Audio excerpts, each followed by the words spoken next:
Good morning, everybody, and good afternoon to some of you. We're at the top of the hour and ready to begin. We know people are still coming into the webinar, so we're just going to go over a few housekeeping items about how this looks in a webinar, especially if you're new to this. So one of the things to point out is that your phones and computers are automatically muted due to the large numbers that are here. We'd like you to look at the bottom of your screen and see that there's a Q&A, and that's where we would like you to ask questions about the presentations. We want to use the chat only for technical difficulties with using Zoom. And we also want to remind you that we will be putting a recording of the webinar and the PowerPoint on the website. So here's some of your settings that are at the bottom of your screen.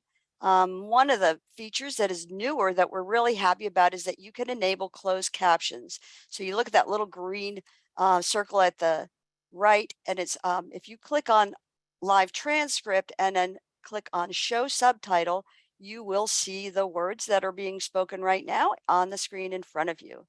Now that other big green bubble is again drawing your attention to the Q&A. Again, very important. This is where you ask questions about the presentations and the contents that's in those presentations.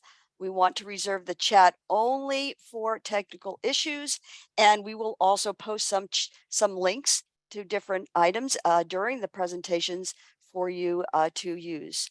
And finally, if you're having some audio setting difficulty, you can click that one on the left. Now this is so that mute button, if you click that pointing up arrow, you'll be able to adjust your settings. So then on this next slide, it's a close up of the Q&A. And as you can see, there are two tabs. One is where you can see only your questions and answers, and the other is for seeing all questions and answers. Again, we're going to post that recording on the website by the end of the day today. And you can go to CASAS.org to view it. There's a button on the right-hand side where you can get to it. And thanks again for coming. And I'm going to hand the meeting over to Linda. Thank you, Karen. So welcome, everyone. It's been a break we've had, although we had our Summer Institute in between. But welcome to the new school year. And we have some topics today that we think will help you getting started this year. We're going to give you a quick test development update, talk about our field testing and research studies. Then we're really excited to share with you a more streamlined and clear process that we think will help you with your intake. And then we have some suggestions for eTests and TOPSpro. We're going to share an update about our Take a Test feature, and then end with some CASAS news. So let me quickly update you. Actually, nothing has changed so far since the last time we met. But basically, to refresh your memories, for ABE, we have the goals series, reading goals and math goals. And the reading is approved through 2025, the math through next year. And we have a new math series that we're very excited about. And we're nearly finished with the final form studies, but we do have some more work to do. And that's where Karen's going to tell you in a minute what we need your help with. And then for ESL, we have life and work reading that is also through next year, and for listening, the 980 series, same thing. Again, we have our new series with some great features, and Karen's going to tell you how you can help us to get those to be approved. So let me, without further ado, hand it over back to Karen. Thanks, Linda. So, yes, we're going to talk about our research studies and, of course, field testing. It's great to see so many of you here. I see there's 450 here already. We had 800 and some sign up. So we're so excited so many of you could make it. So I want to give you an update where we are with our test development. These numbers that you're seeing here are what I've pulled from since January. Now, prior to that, in January of 2020, we just had wrapped up item testing for our new ESL series in reading and in listening. And we soon after that launched the final form studies in ESL. So then soon after that, we started our math item testing, and we went on into the math final form studies.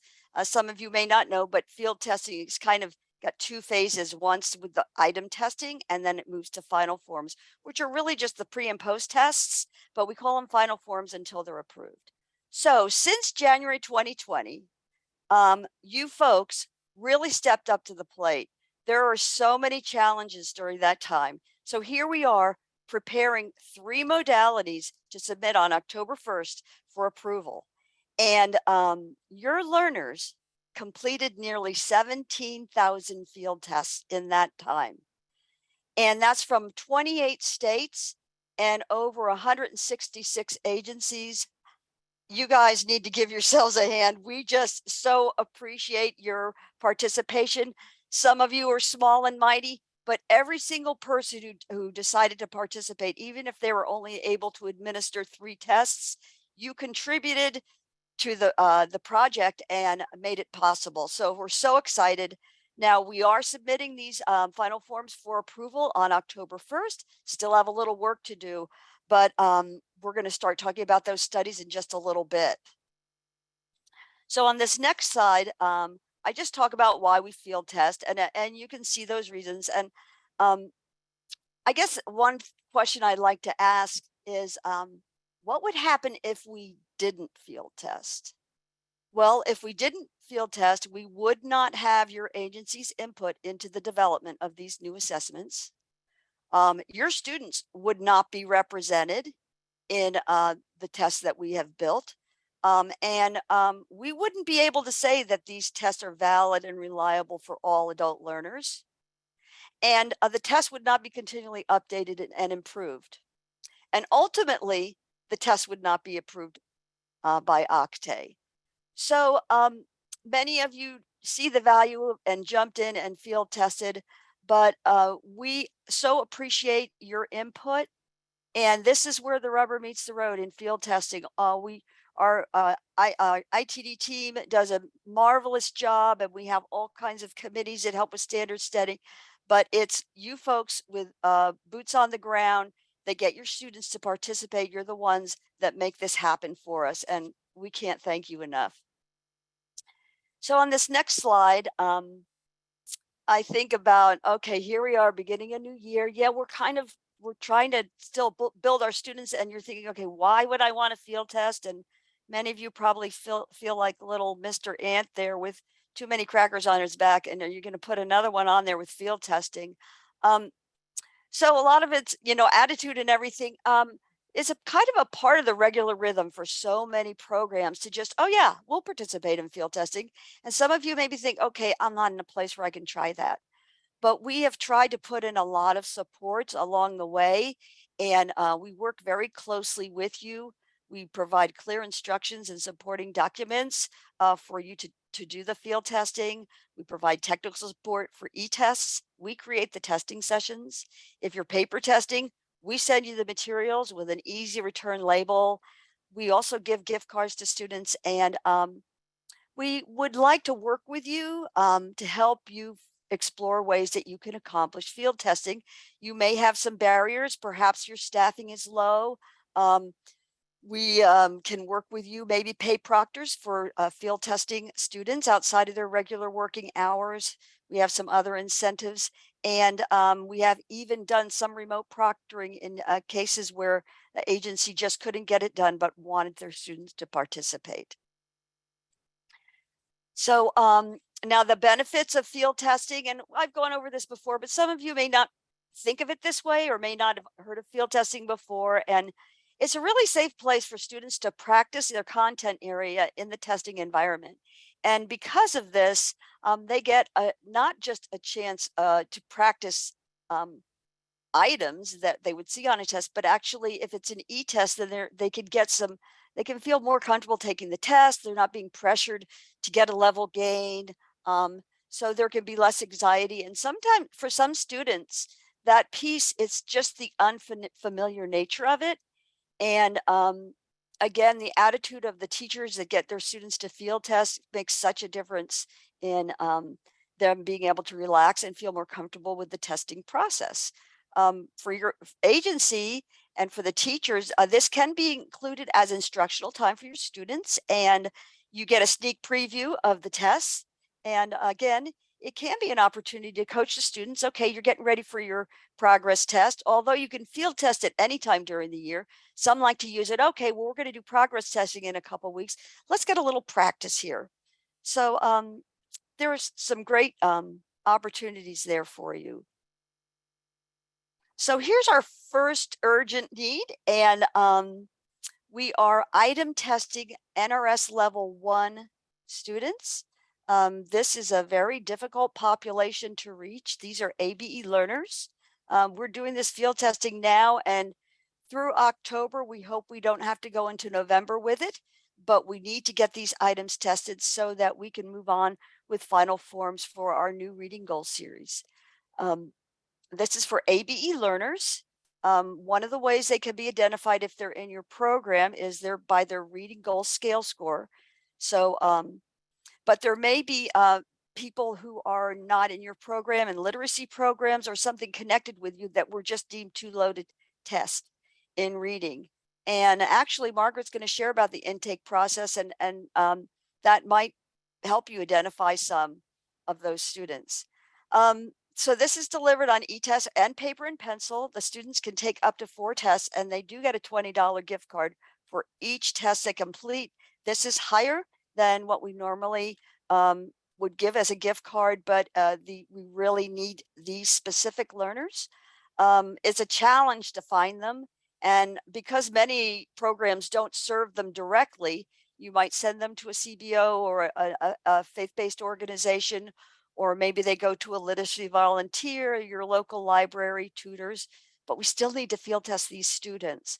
That's how we can get these low-end items into our tests. So if you have some in your program, that'd be great. You can let us know.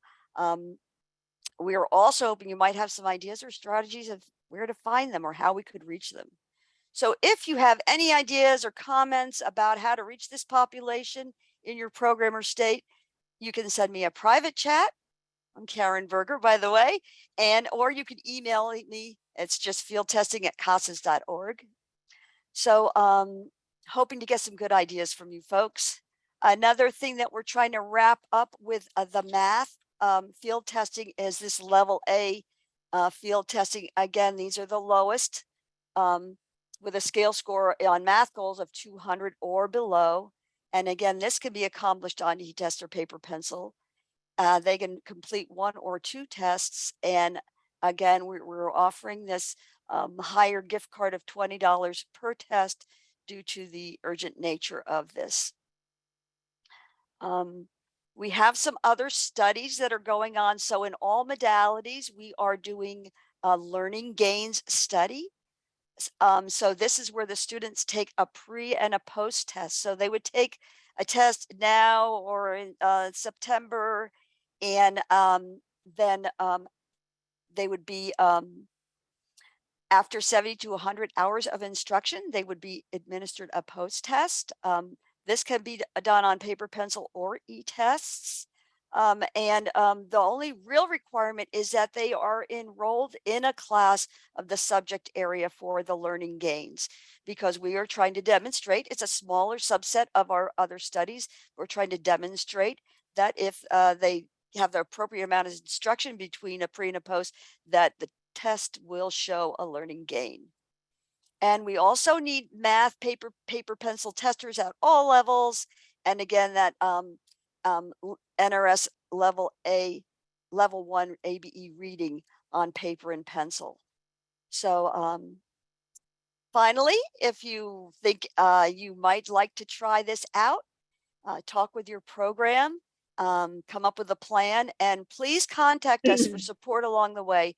We would love to help you figure it out, and no number is too small. We'd love to have you join the field testing team. So now I am going to hand it over to Janice. Thank you, Karen. Participants, we have 3 quick questions for you. What we did is created Zoom poll questions that portray the back to school sort of a theme about training and onboarding new students. So we're going to present those, asking you how long you personally have been in adult education, your plans for onboarding new staff that may have joined your agency or switched to new roles in the new year. And finally, your agency's expertise with the CASAS software, because Martha has a fabulous video that we're going to be sharing about some of the things that happen at the beginning of the school year. Now, Karen, do you have the polls ready? Can you explain how we use them? They're ready to go. So I just wanted to show you this is what the poll will look like. So when that pops up on your window, you actually answer on your screen. There's a little gray scroll bar there that there's going to be 3 questions. So you're going to use that to scroll down to see all the questions and answer them. And after you answer the poll, you will submit your answers at the bottom.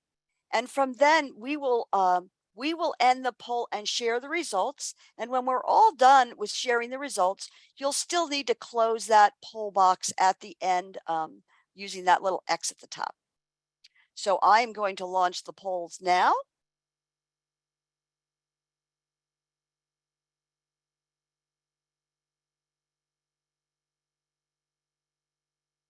Thanks, Karen. So I'll read them aloud for anyone who's attending via phone and can't see it. First question is this the first time that you personally are attending a CASAS National News and Updates webinar? Go ahead and check yes or no. That helps us to pick content that is most relevant for people that attend our webinars. Question number 2, how many new adult ed staff members do you have coming aboard in 22?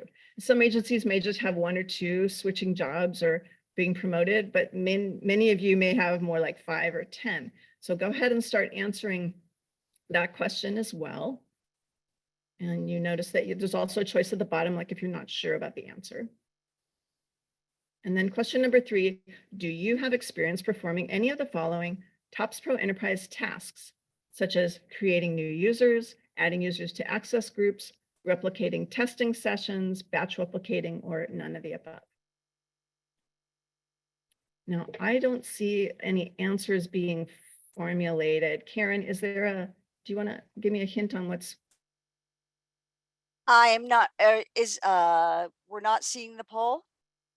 It looks like it's not appearing for people. I'm relaunching it.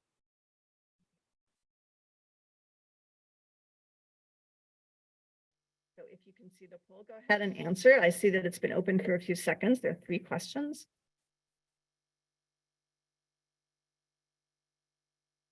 There we go. Thank you, everyone. So we'll just wait a couple of minutes, not even a couple minutes, shorter than that.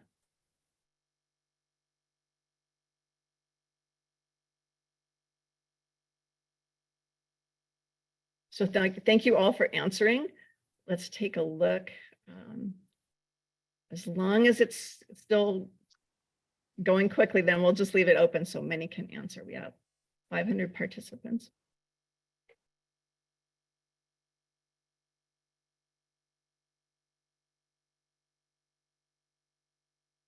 Okay, Karen, do you want to go ahead and end the poll and display the results?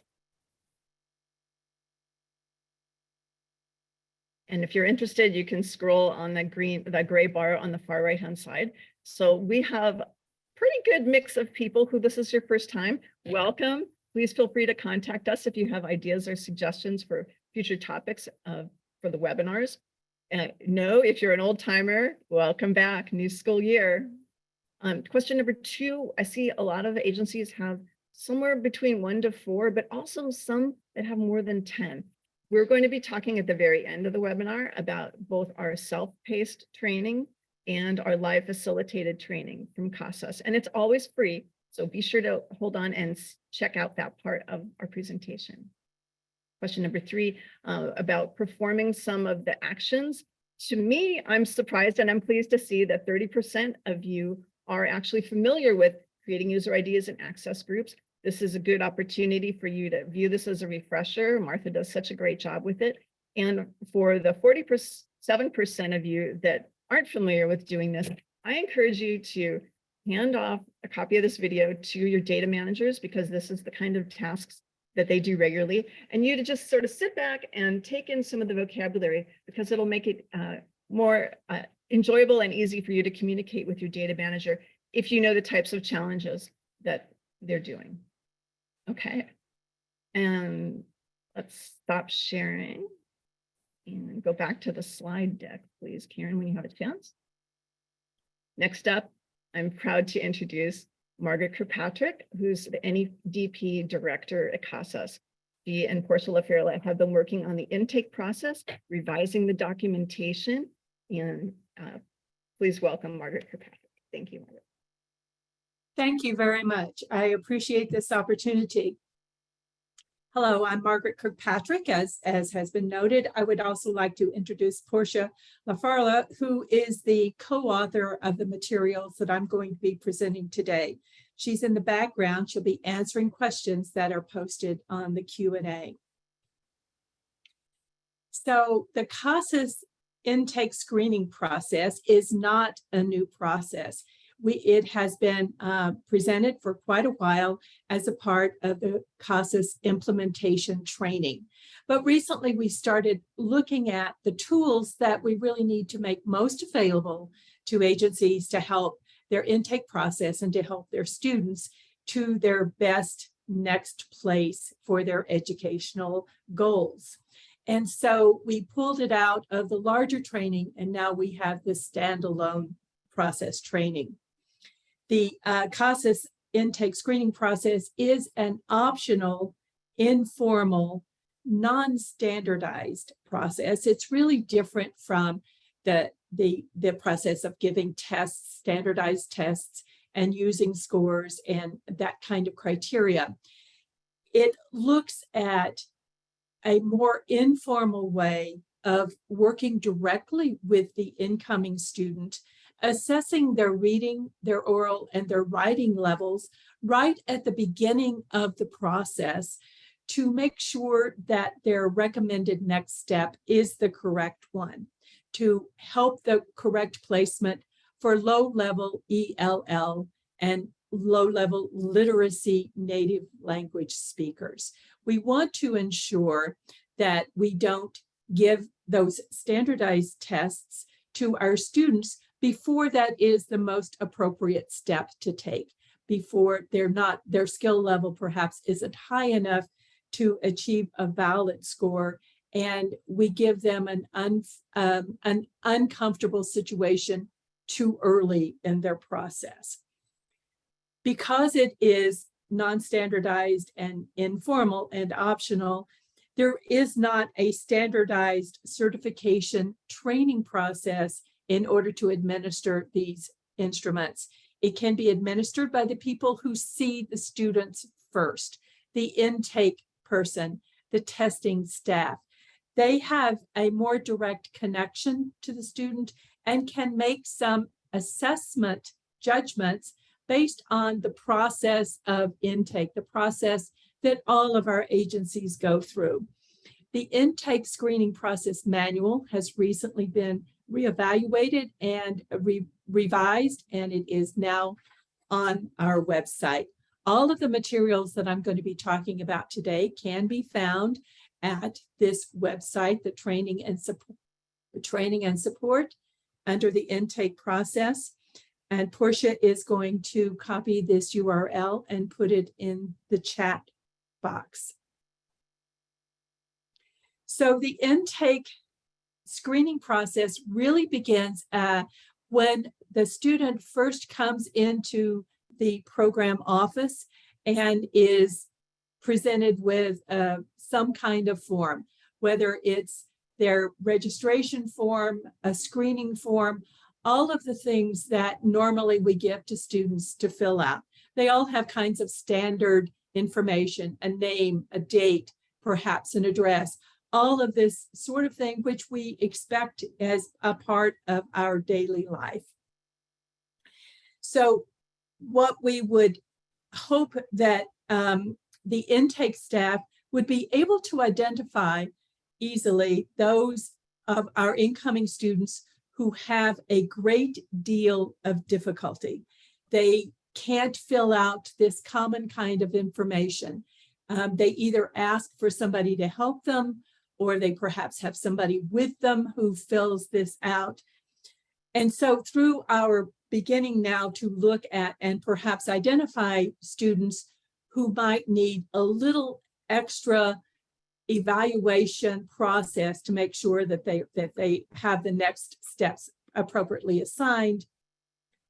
In this intake screening process, there are 3 levels that we would look at: great difficulty, some difficulty, and little or no difficulty. Through this first contact with our students, by looking at the forms that they normally fill out, if we were to see that they had great difficulty, they couldn't fill any of this out, they really couldn't read it, then probably the most appropriate next step for them is to not test them, to collect the demographic information and enroll them in a beginning level class, either beginning ESL or a beginning literacy class. If they have little or no difficulty in filling out these forms, and this is probably the majority of folks that we see, then they would go through the normal process. They would be given either the locator or the appraisal, depending if it's an e-test or a paper test, and then they would, from this placement, go into instruction. But those who have some difficulty, it really seems to be a literacy task that is beyond what they are capable of doing at this time, then those students could be looked at by looking at these informal documents that I'm going to be showing you in order to help evaluate where the next best place for them is. If they have some difficulty, the next 3 things are: there's an oral screening. This would be for ESL students only. And there are 6 questions. There's a writing screening, a short response to a paragraph, and a reading screening, which is 5 questions. All of these are informal. All of them are relatively quick. Although one would hope that you could find a quiet place so that they could be worked with individually and kind of out of the mainstream of activity. So the oral screening has a script. Even though I said it's non-standardized, there is a rubric here to give the assessor an idea of the adjustment of what does a 0, what does a 1, what does a 2 look like, and what are the scores that would be kind of coming as a result of their answers. If you'll notice, the script is really kind of a discussion of themselves. It's familiar topics. It's the sort of things that they would run into as discussion topics generally in their daily life. So these are not scary kinds of questions, but more of a conversation than it would be a highly specialized kind of interview. The intake screening for the writing is, as you can see, it's a short response. We would ask for 2 or 3 sentences. Again, nothing that would be unfamiliar to them because it's a non-standardized assessment. If you wanted to rework this question to make it a little more appropriate for the group you were working with, that's okay too. It is how your students would answer this question, because what you're looking at is how well can they write? What are their thoughts in terms of putting together sentences? Again, all of these result in a no difficulty, some difficulty, great difficulty response. And then the reading screening, and this is for those incoming students who have low literacy skills. There is, again, a script in the manual, and the script would give you guidance to say, for example, see the top figure, an A, look at the second line and identify which figure looks most like the top figure. And then, of course, in the second, there is a bus, identify which figure is a bus. So as you can see, this is a very low literacy evaluation, and the entire document is in the manual. So what you also have in the manual, and I think this is just so handy to be able to follow the if then, if this, then that. From the initial screening, which is the look at the ability of the incoming student to fill out the forms that are given to them as part of their regular registration. The great difficulty guidance is to enroll them in a beginning literacy class. Some difficulty for ESL leads them to the reading and writing, leads them to the oral screening, then to the reading and writing if appropriate. Little or no takes them into the testing situation. For the reading and writing, if it's a score of fewer than 6, you go on to the screening. If the score is 6 or more, you go on to the testing. With the great difficulty, and this is really where an agency can make sure that the student is put into the most appropriate next steps. With great difficulty, the beginning literacy tests, which are 27, 28. Some difficulty, they go into the test without instruction, and with no difficulty, they are given the level A test. You don't need the appraisal or the locator, because this process has been the same function as the appraisal and the locator, and the outcomes then follow that naturally. So these documents are all outlined in the manual. One of the things that I would encourage an agency to do is that even though this is not a standardized process, it is important to assure, to be ensured that there is a common understanding among the staff that will be administering these instruments. So the definition of what does great difficulty mean? What are the indicators for some difficulty? What are the indicators for little or no? So that there's a common understanding among the staff, because we want to ensure that all of our students have the same outcome, that a student who comes in the morning does not have a different outcome than a student who comes in the afternoon, but presents the same skill level. So this kind of interagency confirmation of the definitions is important. And also I would suggest that teachers could be invited to participate, because they receive the students at the end, and they can give valuable input as to what these definitions mean early on. So in conclusion, I would say that the CASAS intake screening process is a benefit both to agencies and to students. It ensures that students aren't tested before they're fully ready, and that they have the most effective process to proceed to their educational goals. All of the materials are available on CASAS, and along with this flowchart, which I encourage as kind of the guiding tool. Thank you very much. Thank you so much, Margaret, for presenting that. And as I mentioned in the Q&A, this presentation is available as a standalone PowerPoint on our website if you just want this part. And of course, you can go back to the recording and hear everything that Margaret just said about it as well. So now we're going to go to our next segment, which is some tips and tricks about CASAS eTests and TOPSpro Enterprise that Martha Perez, our CASAS Technology Support team member and trainer, is going to share with you.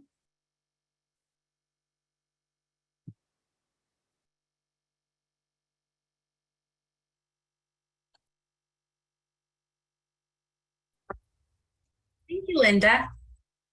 Are you back to school yet? We have great tips on how to get you started on the right foot. We'll talk about the following topics: adding users, giving access to staff by creating new user accounts.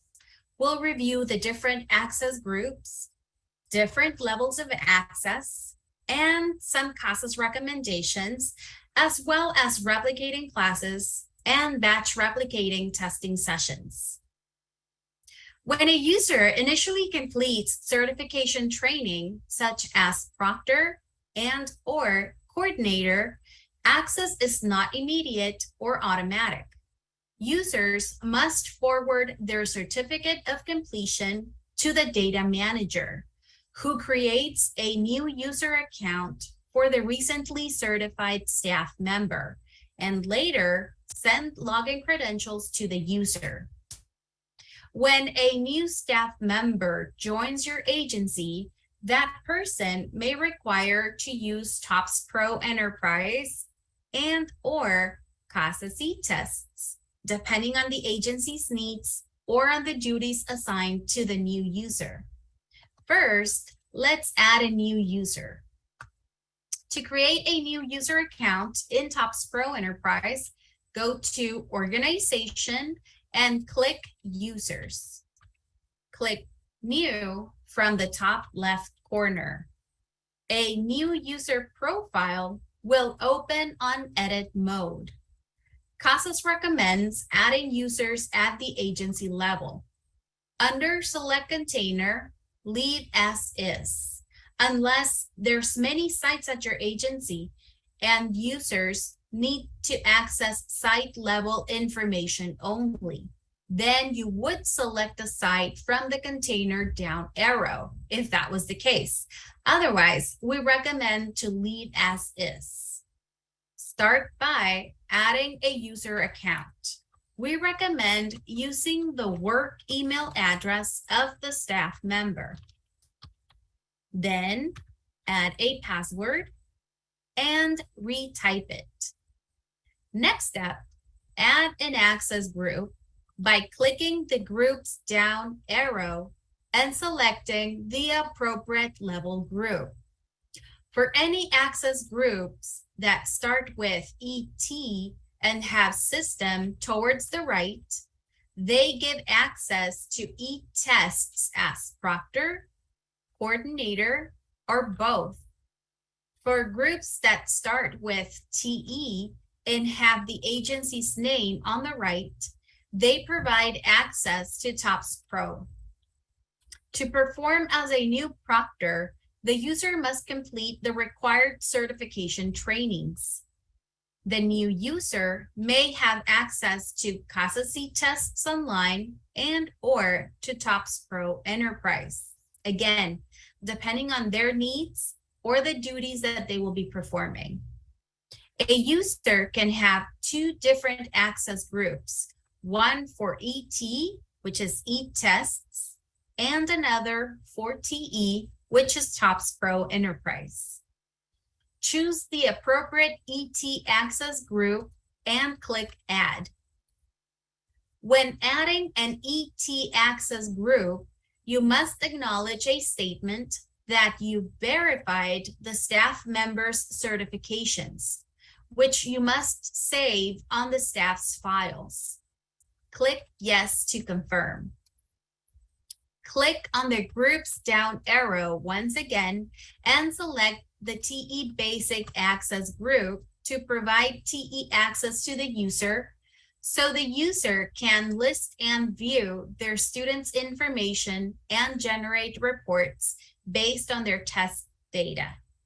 Click Add again. Next up, add the user contact information. The minimum fields to enter for the new user are first name, last name, and email. You are welcome to add address, phone, state, and other information if desired. At this point, you can click on the Save button to add the information to the database. TOPSpro Enterprise in general has two different levels of access. The TOPSpro Enterprise Basic is when WTUs or web test units are purchased. It has great features for tracking students in programs and can generate basic reports from the students' test data. TOPSpro Enterprise Enhanced is when TEUs or TOPSpro Enterprise units are purchased. They are a bit pricier, but the agency can set up classes and track instructional hours in addition, as well as it has an extensive variety of reports available to generate, as well as wizards to use. Regardless of your agency's level of access, your agency has a data manager with the highest level of access depending on the package that was purchased. The data manager creates user accounts. CASAS recommends providing access to users through access groups. Let's see what the default access groups there are at most agencies. Click on Organization Access Groups. You will see the list of access groups provided to you by default by CASAS staff at the time of your agency's creation. Most likely, you will find an admin access group, a basic access group, and a teachers group. Let's double-click on the admin access group to see which menus and data access rights are enabled. I'm going to scroll down, and as you can see, this access group has a variety of menus enabled.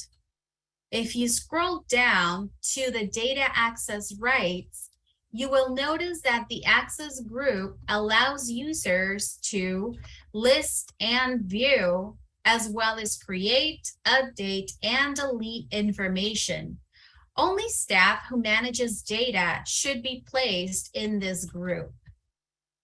If you use the arrows across the top and click on the next arrow, you should be able to see the next access group with the menus and data access rights, so you can compare and select the most appropriate group for your staff member. For more information on how to add new users and help documentation, please visit our website, casas.org, under our help, documentation, and videos. Moving along to replicating classes, this involves TE Enhanced Access. You can replicate classes from the past program year into the new program year by going to Organization, Classes, Instances. Since this lister has a filter embedded by default to only show classes that have activity in the current program year, we will adjust the filter by clicking on the green filter button and then click on the down arrow for program years and select July 1, 21 to June 30, 22. Click OK twice, and you will populate a lister from classes in the prior program year.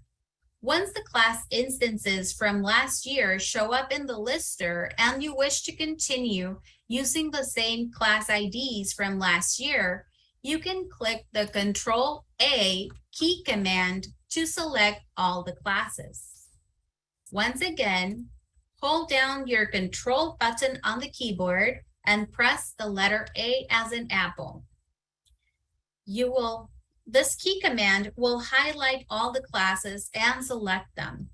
Once all classes are selected, click Batch Replicate. You may find it under the More button on your upper right-hand corner. Batch Replicate. A new window will appear where you just click on Replicate Class Instances and say yes. A progress bar will show while it's replicating the classes, and a message will show once it's finished the replicating the classes.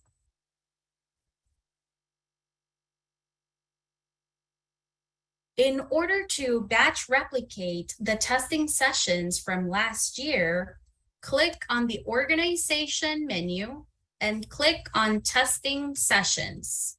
Most of our listers have a filter embedded by default to show only data that has activity in the current program year. but this lister shows all the class instances for all the program years. Therefore, we need to adjust the filter by clicking the filter button inside the program year column header and select July 1st, 21 to June 30, 22, which is the past program year, and click OK. Your test sessions from the previous program year will populate in this lister. Now click the Control-A key command again to select them all and click Batch Replicate, but you may find it under the More button on the top right corner. The settings in this batch replication wizard are set up by default to batch replicate sessions into the new program year. You may also batch replicate sessions to another site. In this case, we click on Replicate Sessions and click Yes. A progress bar will scroll while it's replicating the sessions, and you will get a message that your test sessions were replicated once it's finished.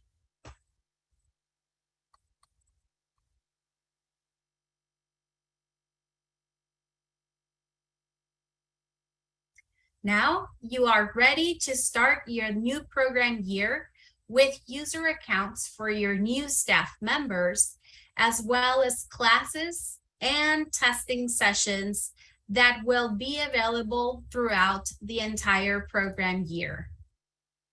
Feel free to download this PowerPoint presentation and review the steps we went over, and let us know if you have any questions by sending email to techsupport@casas.org. Thank you.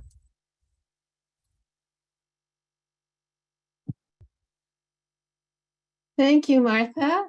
Martha is here live as well. So if you do have any questions, and yes, the recording will be posted right after the webinar on our website. If you have any questions now, Martha and others from CASAS can answer them. So let's move on to what we have next is an update on Take a Test that Richard Ackerman, our TOPSpro and eTests program manager, is going to share with us. Hello, everyone. I assume you can hear me. Yes, you can. Very good. Thank you. So you may have seen a global announcement that we sent in July. Well, that's going too far. Back to there we go. Thank you. All right, so in July, we sent out a global announcement for Take a Test, which I'm going to tell you about today. And we thought it might be ready in fall, but Microsoft needs a little bit more time, so it'll probably be coming a little bit later. I'll talk about that in a little bit, but we're going to have occasional updates like this to get you more familiar with what it is and what it's about. So can you go to the next slide for me? I actually forgot to put why on this slide, but I'm going to answer that question, why, on the last slide. So we'll start with what it is. So Take a Test is a feature that's in Windows 11 and Windows 12. And what it does is it supports the taking of a test by locking down the keyboard and preventing the student from switching the application and preventing the student from surfing the internet. So it's the same kind of things that the secure browser does, which you're using now. So what is a secure browser? It's actually comes from a vendor that we license, and it downloads an exe into the background that secures the test while the student is in the test session. So how does that differ from kiosk mode? Kiosk mode is a way that a system locks a single application. So this could be a kiosk mode as we're already using on Chromebook, or now it is actually also in Windows. And so what that means is eTests can be the application that is locked. Okay, so we'll talk about those advantages in just a moment. Actually, you could go on to the next slide, Linda. So we're adopting kiosk mode, and you may be familiar with it if you're using Chromebooks or using iPads. Okay, so those are using kiosk modes. Those are just modes on those devices that lock the particular application, which happens to be our eTest testing application. And now we're intending to do the same with Windows 10 and Windows 11. But as it turns out, they're not quite ready for us. And this is a little technical. You don't have to know this, but it might be interesting. As you know, Edge is a different browser than Chrome or Firefox and some of the others. But Microsoft decided not too long ago that they want the core of their browser to be the same that Google uses for Chrome. It's called Chromium. So Edge is actually has adopted now this new Chromium core, but they hadn't updated their take a test feature with it yet. So that's why we're not able to roll it out as soon as we hoped, but they are planning to update Windows with that later this year. So we will keep you posted on that. All right, next slide. So what will be different once we start using take a test? Actually, very little to nothing. So as soon as you get this screen and the button is only changed slightly, it says take a test secured. I think right now it just says take a test. That actually behind the scenes is launching take a test within the Windows operating system. So the good news here too, and this may be news to anyone who's piloted, we only had a few agencies that piloted with us, is at first we thought we were going to have to involve your IT, and that was going to require some group domain policy changes, but it turns out that we can avoid that entirely. So when we do adopt take a test, your IT does not have to get involved at all because it is embedded as a feature in Windows. What's happening when you get to the screen to log in is that green button there is just launching take a test from within Windows. Okay, so we don't have to touch your firewall. You don't have to have your IT get involved. So it actually looks like a great streamlined way to adopt this new, not a secure browser, but a secure way to take a test. All right, next slide, please. You will get this one time screen, which says open take a test. And once you click that little blue box, it won't come up all the time. You see there that button for to open take a test. So this is just a one-time thing. Just with most applications, they want to know if you always want to launch it. So next slide. And then you're already into eTests. And in this case, it's going to the registration code, which seems to be a new preferred way of registering a station. Is you get a code from the proctor, which is given to the student. But there's other ways to register a station as well. Next slide. So let me answer now the question of why. The reason why is that secure browser causes conflicts with some firewalls. And while that may not have been the case at your agency, it's becoming a little bit more common. And the reason is that schools are having to do more and more to protect themselves, their cybersecurity facing the world. And so they're becoming more sensitive to changes. And the secure browser is an EXE that has to go through their firewall and gets launched on the local computers and then is communicating through their firewall. And so because there's so much technical interaction going on between another server and then your local computer and then your firewall, it's becoming harder to manage. And so there's a great advantage in us going to take a test because there's no EXE that would be downloaded. The other thing about the secure browser we're using now is that it's only compatible with Windows, so it doesn't provide us a lot of flexibility there. Of course, take a test is only compatible with Windows, but as I alluded to earlier, we can now entertain a kiosk mode for all the different kinds of devices we have, and that way support all devices and not rely on the secure browser, which only supports one. And then the other thing is that the secure browser needs a continually constant updating for security threats and for changing technology. And that's something that we won't have to worry about once we go to take a test. So those are the reasons that we're interested in doing this. How do I get it? Well, as I showed in the previous screen, you're going to get it automatically once we start offering it. You'll have that button. And it's not a download anymore like it was. The download happened in the background, so you may have never realized that the secure browser was downloading, but it was. And sometimes your IT people knew very well that was happening. But that's not the case with Take a Test since it's built into the operating system. And this opens up the possibility that we can find a kiosk mode for Macintosh. We haven't done this yet just because we can't use secure browser on a Macintosh. The EXE is only compatible with Windows. So once we replace that secure browser, we start using Take a Test on Windows, we will look into doing this for Macintosh as well. So that's the whole idea of having a kiosk interface instead of a secure browser. I guess the one last thing I'll say is that when we do get to this point where we're able to start piloting with Take a Test, we'll be in a transition period where you can use either one. You can use the secure browser, or you can use to take a test, just in case you're having problems with one or another. You'll be able to go back and forth between those two. So there'll be no issue with that during the transition period. But as I'll say again, we're not ready for that. So we'll just keep giving you updates, and it'll depend a lot on when Microsoft updates their take a test within Windows. And the good news is that we're in contact with Microsoft and they're supporting us in this endeavor. That's all I have. Thank you very much. Thank you very much, Richard. You can answer any questions in the Q&A, right? Yes. All right. So now we'll go on to our CASAS news. And this was mentioned briefly earlier that we do have some live virtual training opportunities. One is coming up soon on August 25th, and that's an overview of TOPSpro Enterprise. And then we offer various modules throughout the year, and the next one is going to be Module 4 that talks about interpreting the reports, and that's going to be on the 29th of September. So, and if you go to under What's New, you'll see live facilitated training on the CASAS website. It's on the far right, and we'll keep updating this with new opportunities for this live training. We also have what's become really a very interesting session, our National TOPSpro Enterprise Network meeting, which is open to anyone to talk about any question you may have about TOPSpro Enterprise. It's really nice because there are not only CASAS staff there, but experienced practitioners from all over the country. And the next one of those is on September 9th.